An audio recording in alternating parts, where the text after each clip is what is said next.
Épouse d'Afrique, petite reine noire, tu vas connaître des moments de gloire, car toutes les nations sont dans la confusion. L'Europe, l'Amérique sont dans la politique, mais Dieu est en Afrique, dans tes cœurs magnifiques. Lève-toi, ô Afrique, lève-toi.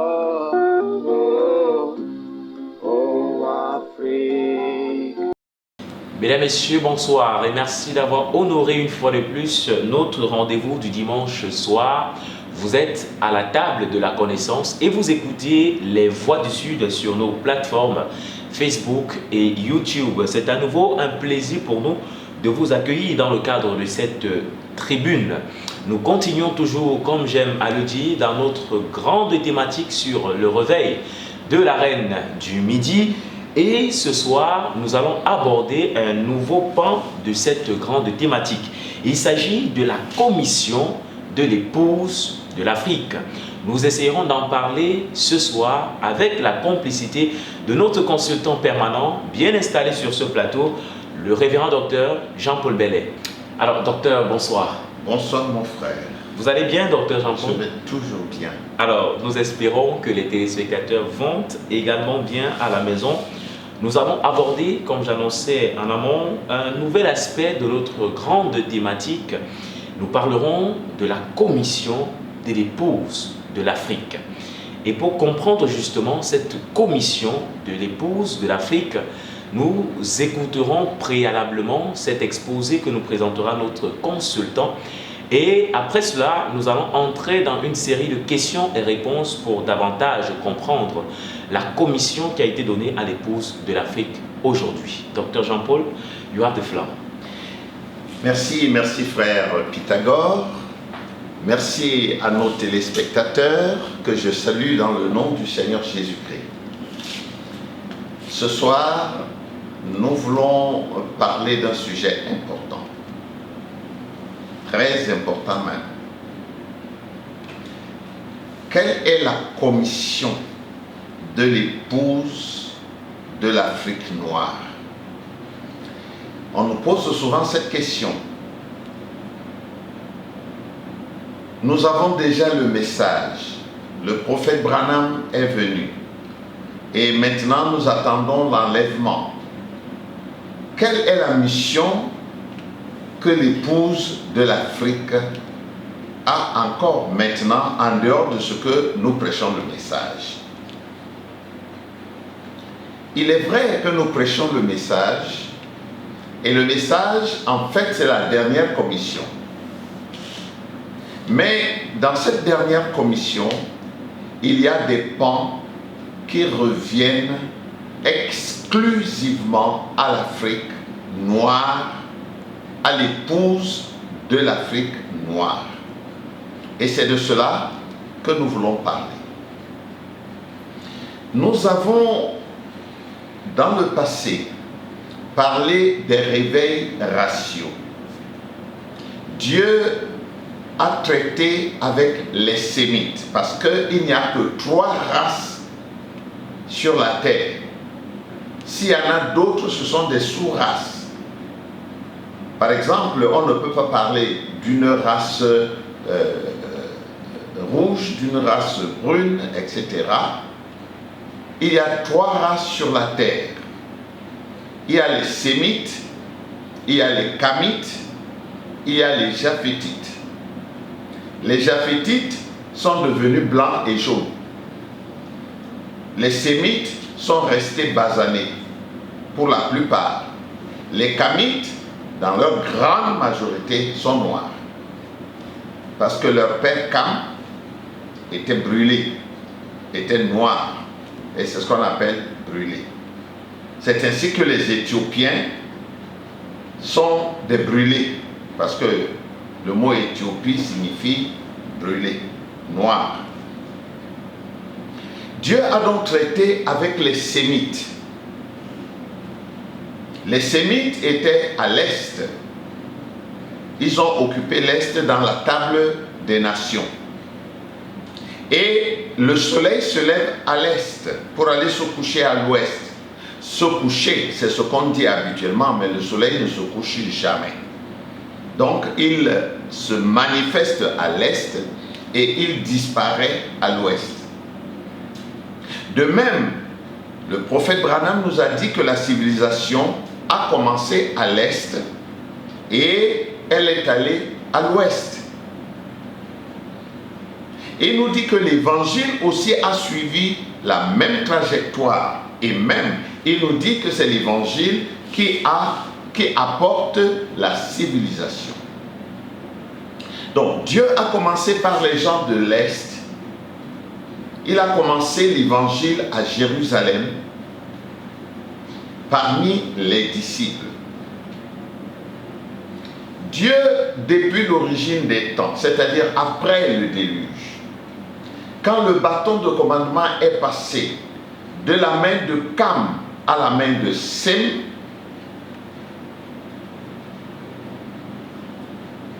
Dieu a traité avec les Sémites. Dans tout l'Ancien Testament, nous voyons les Sémites qui sont des serviteurs de Dieu, qui ont pris le bâton de commandement prophétique et qui ont propagé la véritable connaissance du Dieu authentique. Ils ont fait ce travail et ils l'ont fait au mieux de ce qu'ils pouvaient. Maintenant, le monde attendait le Messie. 2 races seulement attendaient le Messie, nous dit Frère Branham. La descendance de Sem et la descendance de Cam. Les Japhétites s'étaient éloignés de Dieu et n'avaient aucune connaissance du vrai Dieu. Parce qu'ils étaient devenus les ennemis de Dieu. Ils adoraient des idoles. Ils ont suivi la religion de Nimrod. Nimrod qui était un noir, un descendant de Cam, mais qui a formé une religion qui a envahi le monde entier. C'était la religion des idoles. Et les Japhétites ont suivi cette religion et se sont éloignés complètement de Dieu. Dieu a donc traité avec eux, ayant choisi Abraham pour porter la lumière du Dieu vivant. Et la descendance d'Abraham, Abraham, Isaac, Jacob qui fut appelé Israël, Israël qui est devenu les 12 tribus, dont le peuple de Dieu a porté cette lumière pour le monde entier. Au moment où la pierre de fête de cette église de l'Ancien Testament devait descendre au sommet de la pyramide, les Sémites, dont les Israélites, ont rejeté leur Messie. C'est à ce moment que Dieu s'est détourné d'Israël et n'a plus traité avec Israël. Il s'est tourné vers Japheth, l'aîné. C'est ainsi que Dieu suscitera l'apôtre Paul qui va prendre l'évangile et qui va aller, il va d'abord commencer parmi les Juifs, mais les Juifs ne le recevront pas et ne recevront pas son évangile. C'est ainsi que Paul leur dira, c'est vers vous, les Juifs, que Dieu nous a envoyés, premièrement, mais puisque vous vous jugez indignes de cette grâce, de cet évangile, nous allons nous tourner vers les gentils. Comprenez bien qu'il s'agit des gentils, les païens, ceux qui ne connaissaient pas le vrai Dieu. Eux, ils étaient des gentils. Alors que les Sémites connaissaient le vrai Dieu, ils n'étaient pas des gentils. Les Camites connaissaient le vrai Dieu, Bien entendu, il y en avait parmi eux qui adoraient aussi des idoles, parce que cette religion de Nimrod a envahi le monde entier. Mais eux, ils connaissaient encore le vrai Dieu. La preuve, c'est que lorsque Abraham arrivera en Égypte, il voudra faire des malversations, mais il trouve des gens qui connaissent le vrai Dieu et qui savent qu'on ne doit pas prendre la femme d'autrui. Pharaon le lui a dit. Abimelech à Guérard, ils étaient aussi des Égyptiens, donc des Kamites. Ils le lui ont dit. Donc les Kamites connaissaient le vrai Dieu, mais les Japhétites ne connaissaient pas le vrai Dieu. C'est pourquoi Dieu envoie Paul vers les Japhétites. C'est eux qui étaient les païens, c'est eux qui étaient les gentils. Par la suite, ils vont nous appeler païens, etc. Païens selon leur conception, mais selon la conception de la Bible, c'est les Japhétites qui étaient des païens. C'est eux qui étaient des gentils. C'est pourquoi Paul est allé vers eux pour leur apporter la lumière et leur révéler qui est le vrai Dieu. Ils ont accepté, ils ont reçu l'évangile avec empressement, avec une grande joie. Et nous voyons que dans le Nouveau Testament, dans tout le Nouveau Testament, c'est essentiellement les Japhétites que Dieu a utilisés. De même qu'il a utilisé essentiellement les Sémites dans l'Ancien Testament, il a utilisé essentiellement les Japhétites dans le Nouveau Testament. Maintenant, l'âge des Japhétites aussi s'est terminé. Aux alentours de 1956, Frère Branham nous le dit. Et Dieu voulant, nous y arriverons dans les moindres détails. Ainsi, l'âge de l'Église des gentils qui a commencé en l'an 53 après Jésus-Christ avec l'Église d'Éphèse va s'achever en l'an 1956 avec l'Église de Laodicée. À partir de 1956, nous sommes entrés dans une nouvelle ère, dans une nouvelle dispensation. Une nouvelle dispensation qui verra, n'est-ce pas, son boom, son réveil en 1963, lorsque l'ange puissant descend avec le petit livre ouvert. Alors Dieu se tournera vers les Kamites, vers les Africains noirs de l'Afrique noire. Dieu va maintenant travailler essentiellement avec les Noirs. C'est le prophète William Branham qui va passer le témoin aux Kamites, lui qui était Japhétite, de même que Paul, qui était Sémite, a passé le témoin aux Japhétites. Nous savons tous que le message de William Branham a été prêché dans le monde entier. Frère Branham a fait 7 tours du monde. Son 8e tour qu'il avait commencé s'est arrêté en Afrique. Et nous savons que parmi les grands hommes de Dieu qui ont prêché le message de Frère Branham après sa mort, il y en a eu un particulièrement qui a marqué le monde du message. C'était le frère Joseph Coleman. Frère Joseph Coleman était d'origine noire. Il était américain, mais il était noir américain. Voilà comment l'œuvre de Dieu va pénétrer maintenant chez les Africains. Après le réveil pentecôtiste de 1956, en fait, lequel a été initié par William Seymour, un noir aussi, la parole de Dieu va entrer chez les Africains. Mais l'âge, la dispensation des Africains va commencer, comme nous venons de le dire, en 1956. Et en 1963, il y a eu un grand réveil qui est entré chez les Africains. C'est là que Frère Branham nous dira qu'une lumière verte brûle en Afrique. Frère Branham nous dira que la lumière jaune verdâtre est en Afrique. Et la lumière jaune verdâtre, c'est la colonne de feu de Dieu qui a la lumière ambre. La lumière ambre, c'est une lumière qui est entre le jaune et le vert. Et Frère Branham dit que c'est en Afrique. Et Frère Branham dit beaucoup de choses concernant l'Afrique. Nous ne pourrons pas y entrer maintenant compte tenu du temps qui nous est imparti. Nous allons donc parler de la commission de l'épouse de l'Afrique, qui coïncide avec le réveil de l'Afrique. Le réveil de l'Afrique, n'est-ce pas, provient du réveil de l'évangile en Afrique. Et le réveil de l'évangile en Afrique, c'est en Afrique noire, pas en Afrique du Nord. Parce que l'Afrique du Nord avait déjà eu son réveil. Maintenant, c'est l'Afrique subsaharienne qui devait avoir à son tour un réveil de la parole de Dieu.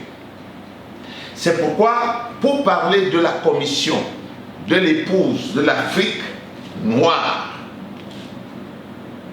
nous prenons le fondement sur un texte qui se trouve dans le deuxième livre des rois, au chapitre 7. Vous pourrez lire ce passage, n'est-ce pas, biblique après, du verset 1er au verset 20. C'est une histoire qui parle de Jérusalem, la guerre de Jérusalem. Les Syriens sont venus pour envahir Jérusalem. Ils ont pris Jérusalem, ils ont fait le siège de Jérusalem, de sorte que les gens ne pouvaient ni entrer ni sortir. Il y avait une famine qui poussait les gens à manger leurs propres bébés.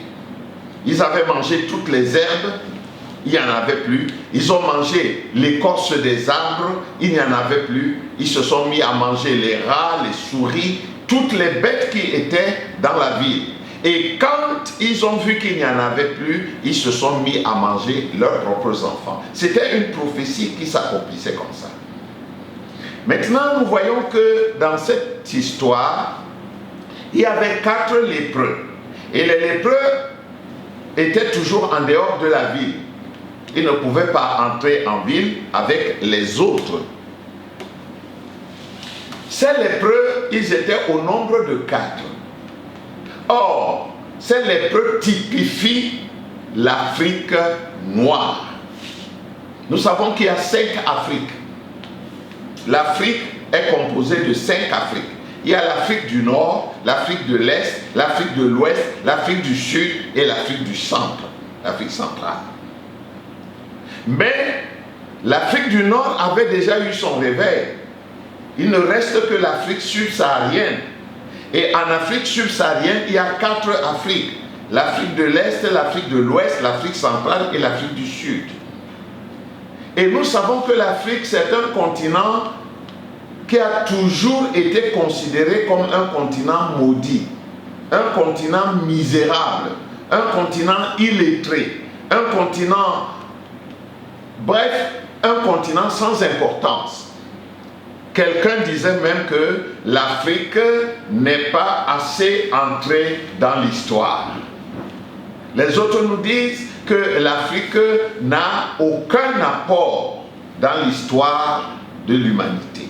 Tout ça, c'est des mensonges qu'ils ont propagés, qu'ils ont fomentés et propagés, afin que le peuple africain demeure toujours un peuple esclave. Mais Dieu avait déjà prophétisé que l'Afrique sortirait de son esclavage, que l'Afrique sortirait de son aliénation mentale, que l'Afrique sortirait, n'est-ce pas, de ses idoles et que l'Afrique connaîtrait Dieu. Vous n'avez qu'à lire Ésaïe chapitre 19, vous pouvez lire Ézéchiel chapitre 29 et beaucoup d'autres passages dans le livre de Osée, dans le livre d'Amos, dans le livre de Jérémie et ainsi de suite. Ainsi, les 4 lépreux étaient hors de la ville. Ils étaient entre Jérusalem qui était assiégée et les Syriens qui attendaient simplement que les Juifs sortent de la ville et qu'ils les capturent vivants. Alors les 4 lépreux se sont dit, si nous restons ici, nous allons mourir. Si nous entrons dans la ville, nous allons aussi mourir. Alors autant aller chez les Syriens. Peut-être qu'ils nous laisseront vivre. S'ils nous laissent vivre, nous vivrons. Et s'ils nous tuent, ils nous tueront. Dans tous les cas, nous sommes destinés à la mort. C'est ainsi que ces 4 Hébreux iront dans le camp des Syriens. Mais quand ils arrivaient, Dieu a fait entendre aux Syriens plutôt le bruit des chevaux et des chars qui venaient vers eux, comme si Israël avait loué les services d'autres nations pour venir combattre les Syriens. C'est ainsi que les Syriens vont fuir Israël, le camp d'Israël, et ils vont abandonner leurs biens, leurs richesses, les vêtements, l'argent, la nourriture, les troupeaux, parce que quand une armée allait assiéger un pays, ils allaient avec les troupeaux d'animaux parce qu'ils ont besoin de manger. Ils pouvaient passer des années et des années jusqu'à ce que le pays assiégé n'ait plus rien à manger, n'ait plus rien à boire, alors ce pays se livrerait simplement sans faire la guerre. Ils ont laissé leurs tentes et tout. Quand les Hébreux sont venus, ils sont entrés dans une première tente, ils ont vu la nourriture, ils ont mangé. Après, ils ont pris des vêtements, ils ont pris l'argent, ils sont allés cacher. Ils sont revenus, ils ont pris l'argent, ils ont pris la nourriture, ils ont pris les vêtements, ils sont allés cacher. La troisième fois, ils disent non, non, non, ce que nous faisons là n'est pas bon. Ce jour-ci est un jour de réjouissance. Allons plutôt porter la bonne nouvelle à la maison du roi. Parce que nos frères sont dans la ville, ils sont en train de périr. Nous ici, nous mangeons. Les Syriens ont fui, ils ont tout laissé. On va faire comment? C'est ainsi que ces 4 lépreux vont annoncer la nouvelle aux gardes qui étaient au-dessus des murs. Les gardes transmettent la nouvelle aux gardes de la maison du roi. La nouvelle parvient jusqu'au roi. Le roi tient conseil, mais le roi pense que c'est une stratégie des Syriens pour capturer les Juifs vivants. Heureusement, il y avait parmi eux un serviteur du roi qui a pris son courage à 2 mains et il a dit au roi non. Envoyons quand même les gens vérifier sur place pour voir si ce qui est dit est vrai. On enverra donc des gens pour vérifier et en fait on se rend compte que les Syriens ont fui. Ils ont tout abandonné. Ils ont les vêtements, ils jetaient en route. Tout ce qu'ils avaient, ils jetaient en route. La route était jalonnée, n'est-ce pas, des vêtements, de l'argent et de beaucoup d'autres choses. Lorsque la nouvelle revient, alors les Juifs sortent de la ville et vont ramasser le butin sans combattre. Le prophète Élisée, qui avait donné la prophétie avant, il disait, en ce même temps, demain, on vendra le pain, l'orge et le blé à moindre prix. Mais l'homme qui était le numéro 2 et qui marchait avec le roi, celui sur le bras duquel s'appuyait le roi quand il sortait, dit, même si Dieu ouvre les écluses des cieux, pareille chose ne pourra pas se faire. Élisée lui dit, cela va s'accomplir demain. Tu verras ça avec tes yeux, mais toi, tu ne marcheras pas. Nous revenons donc sur l'Afrique. Il y a 4 Afriques qui attendent leur tour de réveil. L'Afrique de l'Est, l'Afrique de l'Ouest, l'Afrique centrale et l'Afrique du Sud. Et ce sont ces 4 Afriques qui sont comme des lépreux. Des gens rejetés, des gens honnis, des gens zonés, des gens maltraités et tout. C'est comme si tous les malheurs du monde ne viennent que de cette Afrique-là, de ces 4 Afriques-là.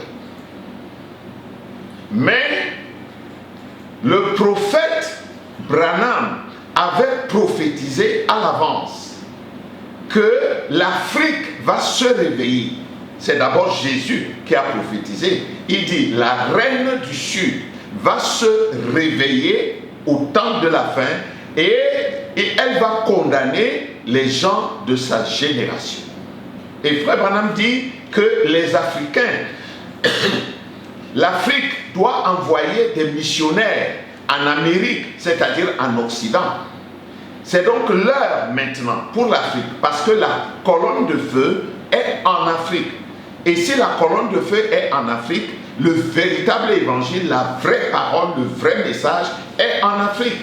C'est pourquoi il faut que les Africains fassent quelque chose. Voilà la mission des Africains. Ils doivent se lever. Ils doivent aller dans tous les autres pays du monde. Parce que les autres pays ont rejeté le message de l'heure. L'Est a rejeté l'évangile. L'Ouest et le Nord ont rejeté le message de l'heure. Branham dit, Dieu l'a envoyé en Afrique.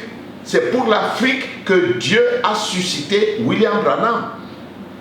Parce que le Nord avait déjà été ensemencé à bloc.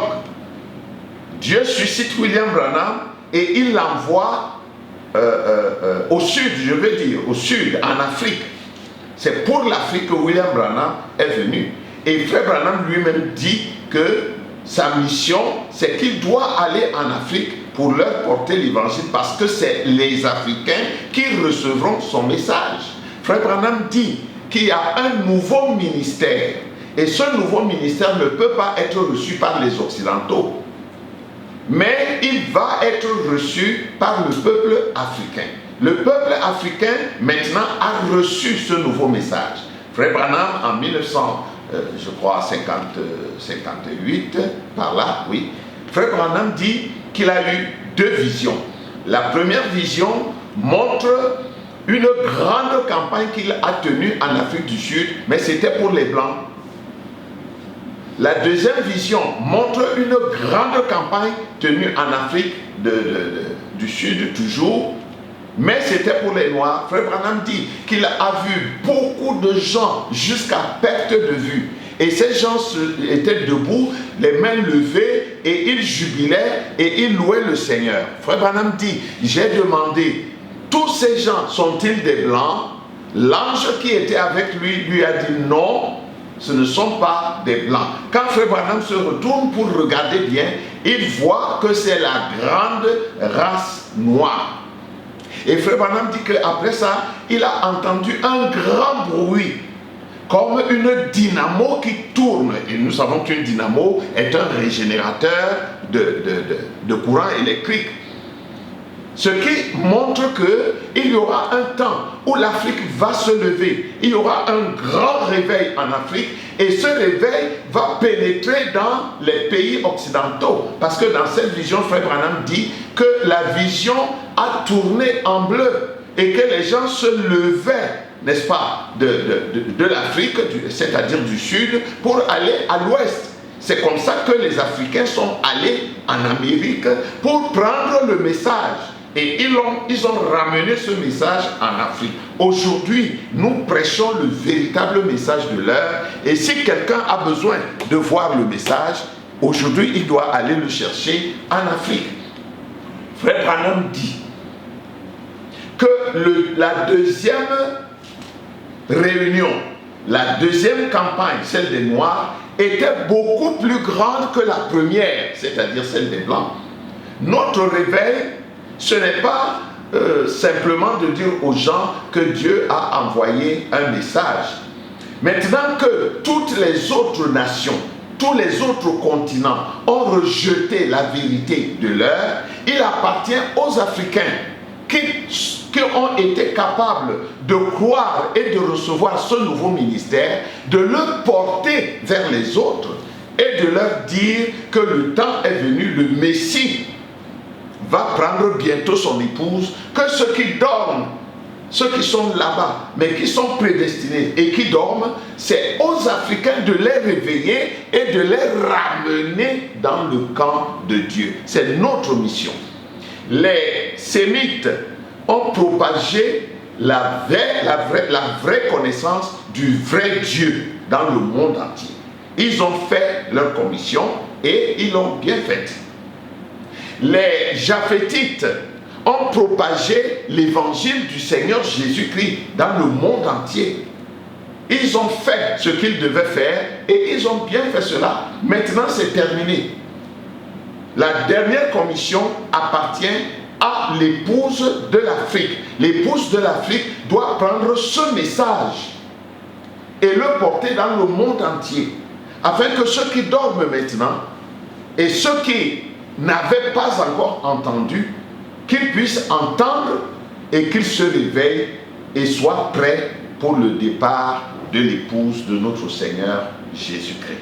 Voilà pourquoi nous insistons sur le fait que les Africains ont un travail à faire, un travail que ne feront plus les Occidentaux, que ce soit ceux du Nord, les septentrionaux, que ce soit ceux de l'Ouest, les Occidentaux.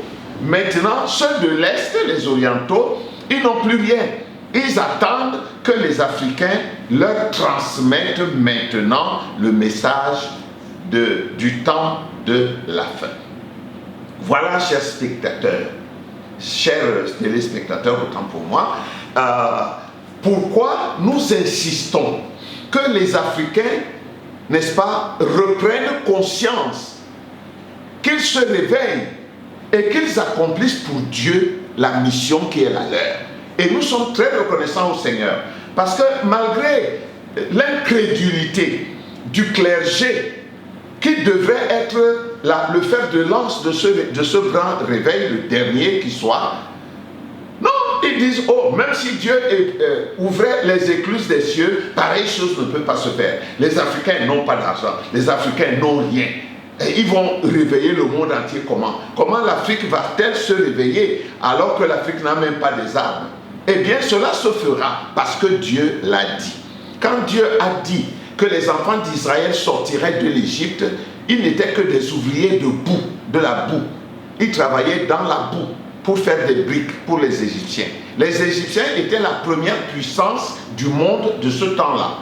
Mais parce que Dieu l'avait déjà dit, le moment venu, Dieu a accompli sa promesse et sans armes ni rien, il a fait sortir Israël d'Égypte. De même, sans armes, ni argent, ni rien, Dieu fera que les Africains puissent propager son évangile dans le monde entier.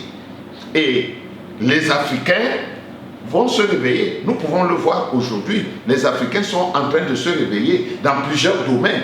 Et tout particulièrement ce qui nous concerne, l'épouse de l'Afrique noire est en train de se réveiller. Aujourd'hui, nous voyons dans le monde entier, la plupart des prédicateurs et les meilleurs, c'est les Africains. Dans plusieurs pays occidentaux, nous voyons aujourd'hui, les églises là-bas sont animées par les Africains. La plupart des églises. S'ils ne sont pas des pasteurs, ils sont des diacres. S'ils ne sont pas des diacres, ils sont des chantres. S'ils ne sont pas des chantres, ils sont quelque chose, ils sont les plus nombreux.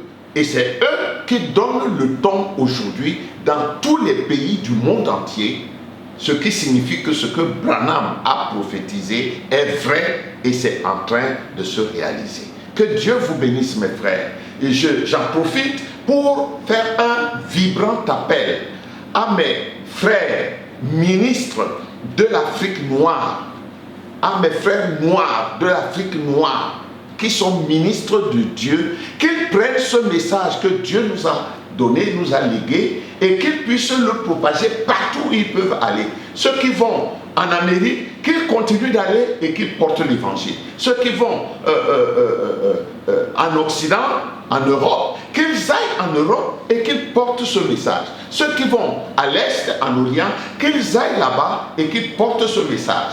Et nous-mêmes ici, en Afrique, nous devons continuer à encourager cela pour que nous accomplissions nous aussi, à notre tour, la mission qui est la nôtre. réveiller le monde entier par le message de l'heure jusqu'à ce que l'épouse de Christ soit prête pour s'en aller. Que Dieu vous bénisse.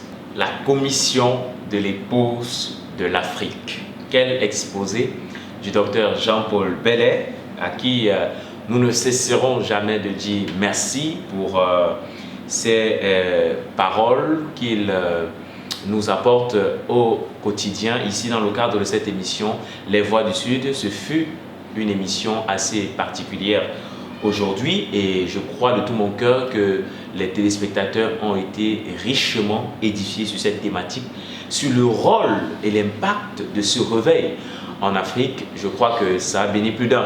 Et on va aller dans cette lancée dans le cadre de ce programme Les Voix du Sud en se donnant rendez-vous dimanche prochain lorsqu'il sera 20h. Nous aurons une série de questions et réponses sur la commission de l'épouse de l'Afrique. Il sera question pour nous d'entrer en détail dans cette grande thématique ô combien importante pour les Africains aujourd'hui. On se donne donc rendez-vous dimanche prochain et d'ici là, portez-vous bien, que Dieu vous bénisse, que Dieu bénisse ce programme et que par celui-ci vos âmes soient édifiées. Shalom. Épouse d'Afrique, petite reine noire, tu vas connaître des moments de gloire, car toutes les nations sont dans la confusion. L'Europe, l'Amérique sont dans la politique, mais Dieu est en Afrique, dans tes cœurs magnifiques. Lève-toi, ô Afrique.